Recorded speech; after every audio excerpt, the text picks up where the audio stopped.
everybody, this is our lesson on irrational numbers and ordering numbers. So let's get started. What is an irrational number? Irrational numbers are those numbers that cannot be written as fractions. They cannot be written as fractions. So here are some examples of those types of numbers. If you look at the list, any kind of repeating decimal that continues on forever is an irrational number because there's no way to convert it. It has no end after its decimal spot. The square root of 2 is one such number. Also, the special number pi that you hear about that deals with circles and circular shapes, 3.145, and it continues on, is also irrational. So really any type of repeating decimal. Alright, so let's look at a particular example, such as the square root of 3. Let's say that we are needing to estimate the value of some type of irrational number. So if we take the square root of 3 as our example, how would we go about doing that? Well, we're going to start off by thinking of perfect square numbers in our minds that are close to 3 on the number line. So if we look at 1, we do know a number such that that number times itself gives us 1, and that number is 1. If we look at 4, we have a number such that that number times itself gives us 4.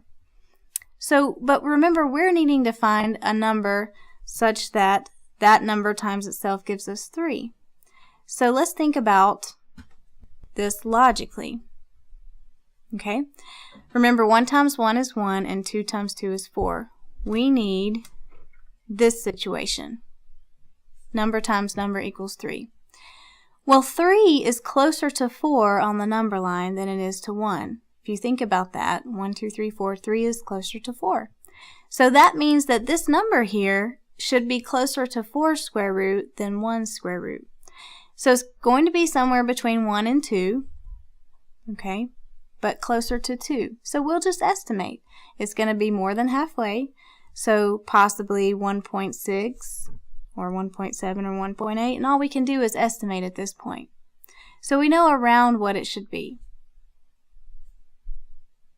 Alright, so if we're asked to order from a list of numbers, of irrational numbers, or maybe they're mixed in with regular numbers too, we'll use this skill to help us.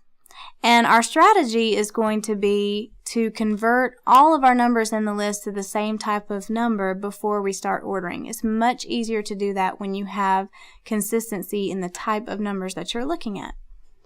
So look at our list here that we would like to order. We've got 1.3, 2 plus the square root of 3, remember that we just looked at, and then square root of 3. And we are going to estimate the square root of 3 to be around 1.7.